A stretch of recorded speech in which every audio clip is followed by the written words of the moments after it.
parable is one of the most famous stories shared and heard by humanity across the ages, I would suggest.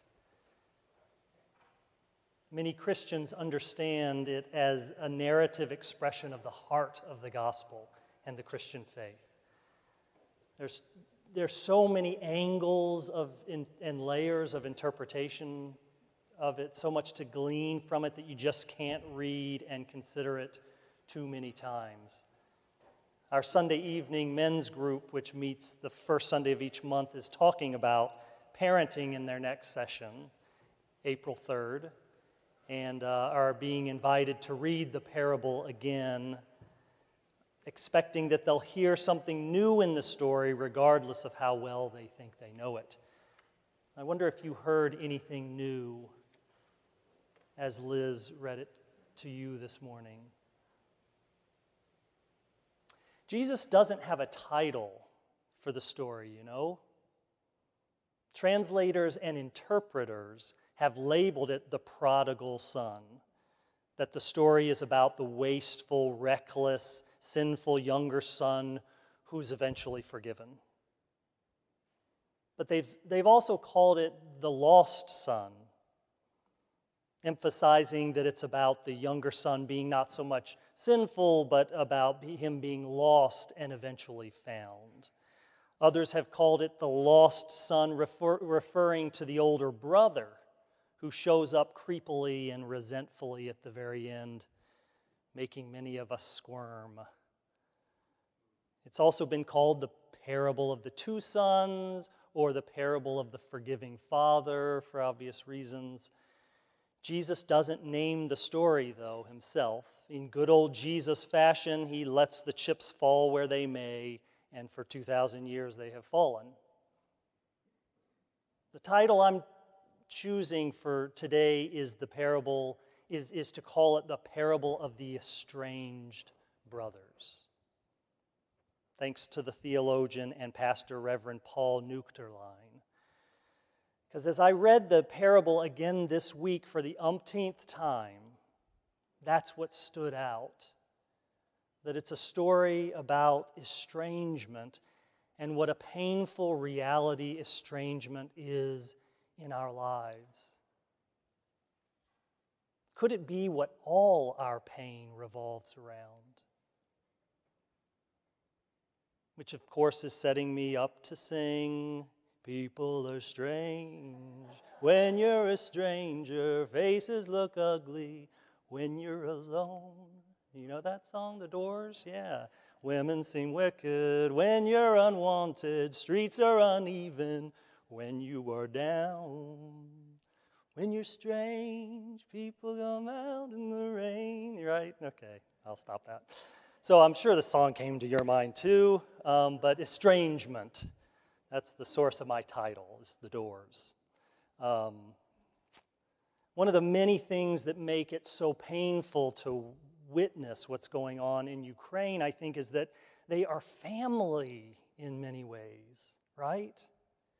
Estranged siblings. And you know it's a central theme throughout the Old Testament. Estrangement, and specifically, estranged brothers. Jesus is very aware of this when he tells the parable of this primary theme that runs through the Old Testament of the Hebrew Scriptures. When Adam and Eve fall in Genesis, the consequence is banishment or estrangement from the garden and the earth itself, having to toil with it to gain a harvest.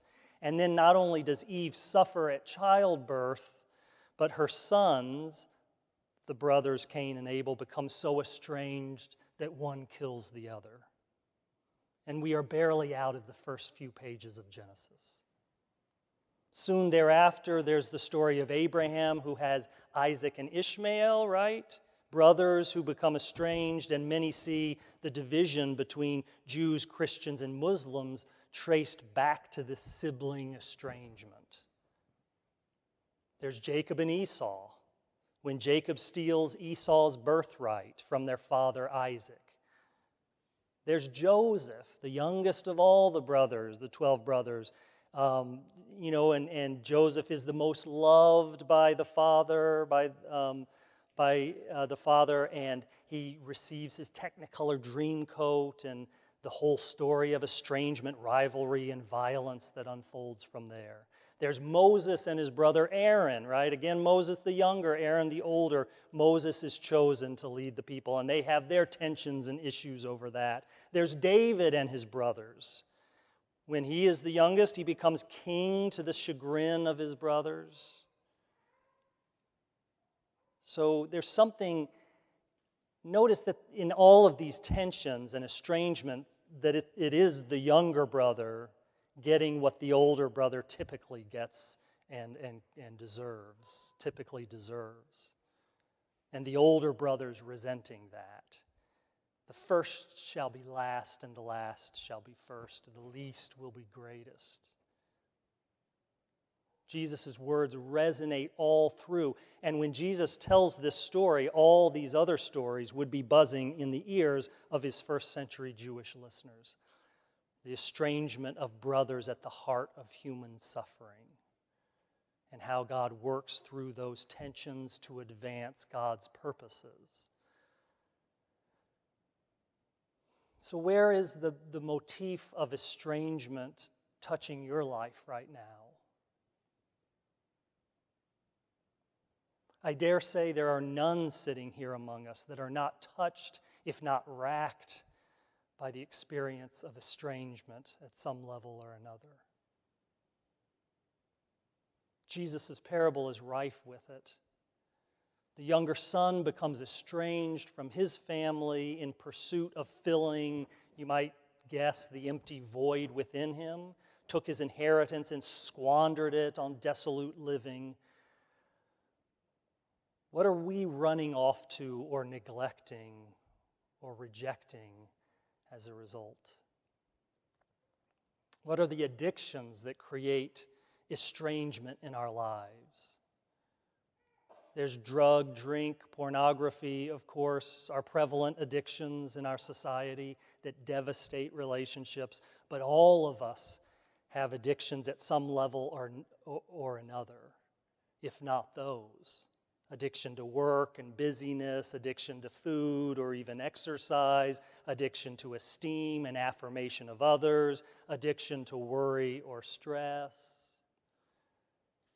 The nature of any addiction is that they cause us to be estranged from our true selves and damage relationship with others and with God.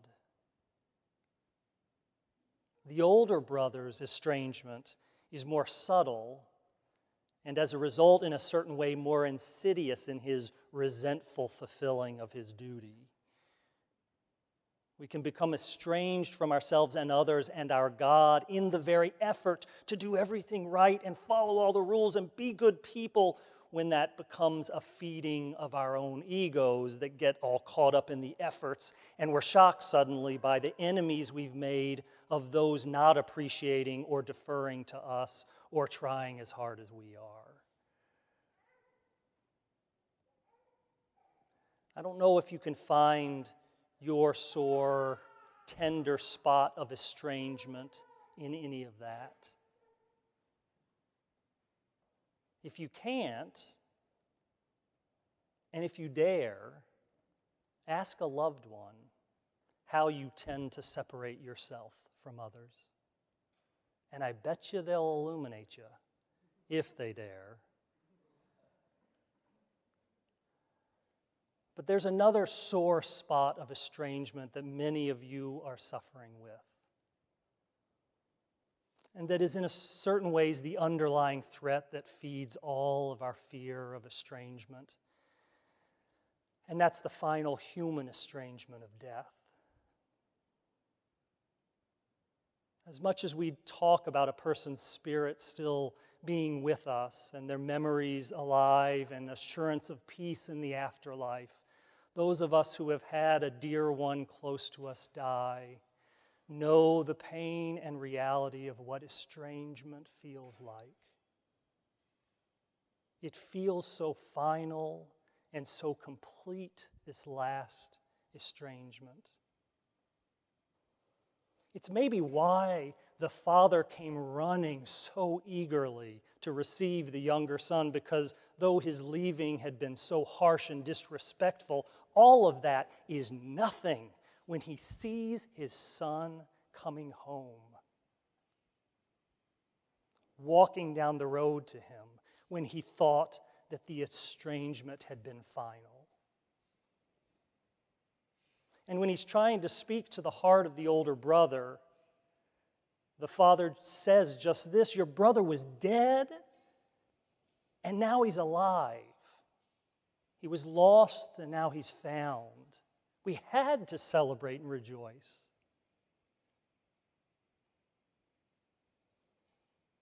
And I'm sorry for those of you who, unlike the father, have not been able to greet your beloved returning, coming down the road, and back to your home.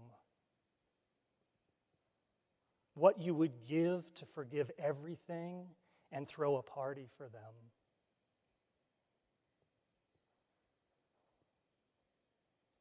How painful is that final estrangement of death?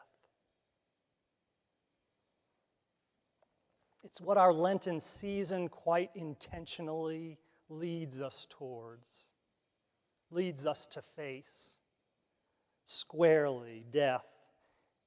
And one of the figures who models facing that for us is Mary Magdalene, who was there as witness when they took Jesus, her beloved, down from the cross.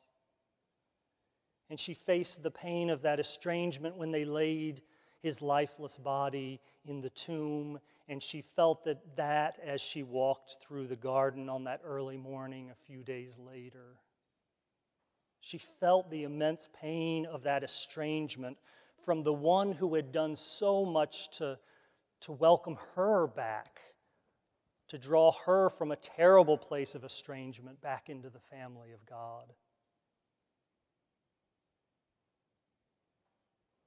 It's what the choir will sing about here in a moment. When Mary, full of grief, walked in the garden that morning, not expecting anything but to visit a grave, the cold, hard stone marker of that final estrangement, where memories alone are not enough to console. The last verse you'll hear them sing goes like this: when Mary through the garden went, she sought within the garden ground one for whom her heart was rent, one for her sake who was bound, one who sought and she was found.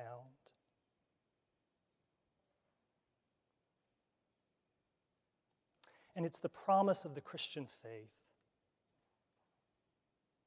It's the promise of the resurrection that we'll celebrate in just a few weeks now.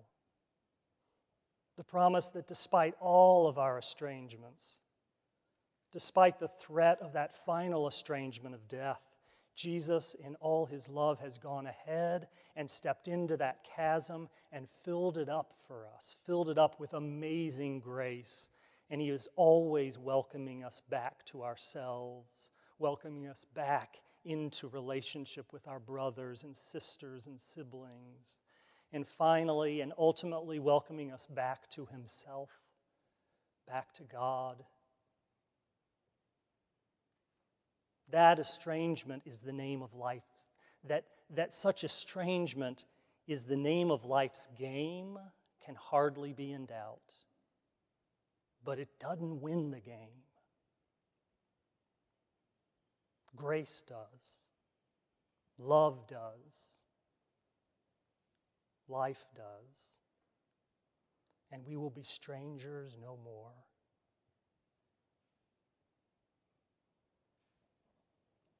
Amen.